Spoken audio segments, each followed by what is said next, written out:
Present continuous tense. Let's start with a short text that shows us the use of present continuous tense. Začnimo s kratkim besedilom, ki nam prikaže uporabo tega časa. It is a beautiful day. I am in the park with my family at the moment and we are having a picnic. My mother is talking to my father, but he is not listening to her. Some children are playing on the grass and I am listening to music. What are you doing? As you can see, there are several examples of present continuous tense in this text. Kot lahko vidiš, to besedilo vsebuje veliko primerov present continuous. First, we should take a look at when we can use the present continuous tense. Poglejmo najprej, kdaj uporabljamo present continuous tense. We use it to talk about activities at the moment of speaking, ko govorimo o dejanjih, ki potekajo v tem hipu. For example, my mother is talking to my father. We also use it to talk about future plans or arrangements, ko govorimo o trdno določenih načrtih za prihodnost. For example, we are visiting my grandparents in August. We use the present continuous tense to talk about something that is changing or developing in the present. Torej, ko govorimo o nečem, kar se spreminja in razvija v sedanjosti. For example, phones are becoming more and more important in our lives. And we use it to talk about something temporary, za neka začasna ali prehodna dejanja. For example, I am studying biology at university.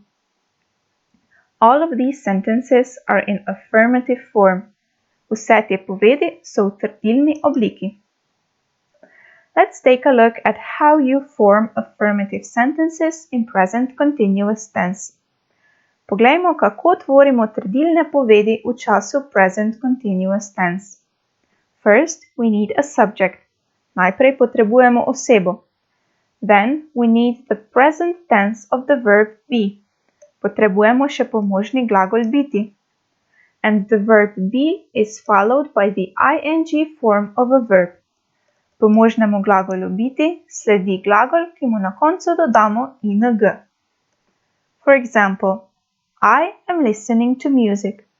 I is the subject, am is the present tense of the verb be, and listening is the ing form of the verb listen. Negative form oziroma nikalna oblika. To form a negative sentence in present continuous tense, we first need a subject, osebo, then the present tense of the verb be, pomožni glagol biti, the word not, besedico not, and the ing form of a verb, in glagol, ki mu na koncu dodamo ing. For example, he is not listening to her. He is the subject, is the present tense of the verb be, not, and listening is the ing form of the verb listen. Question form oziroma vprašalna oblika. To form a question in present continuous tense, you need the present tense of the verb be, pomožni glagol biti, a subject, osebo, and the ing form of a verb, in glagol, ki mu na koncu dodamo ing. For example, what are you doing? Are is the present tense of the verb be, you is the subject, and doing is the ing form of the verb do. Let's take a look at the examples from the text in all three forms. Poglejmo si primere iz besedila v vseh treh oblikah. My mother is talking to my father. Some children are playing on the grass. I am listening to music. These sentences are all in affirmative form. My mother is not talking to my father. Some children are not playing on the grass. I am not listening to music. These sentences are all in negative form. Is my mother talking to my father?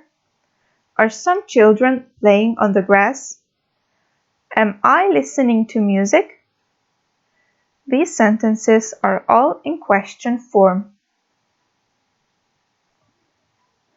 There are also some words that are often used with present continuous. Poznamo tudi besede, ki jih pogosto uporabljamo s tem časom. Now, I am talking on the phone right now. At the moment, are you watching TV at the moment? Just, she is just starting her homework. We need to be careful when using verbs that end in an "i". Previdni moramo biti pri uporabi glagolov, ki se končajo na "e". We do not just add the ing. First, we leave out the "i". Ne dodamo takoj ing, ampak prej izpustimo "e". For example, take, taking, make, making. We also need to be careful when we use verbs with one syllable ending in a consonant preceded by a vowel. Previdni moramo biti tudi pri uporabi glagolov, ki imajo en zlog in se končajo s soglasnikom, pred katerim je samoglasnik. They double the consonant. Soglasnik se v teh primerih podvoji. For example, run, running, sit, sitting.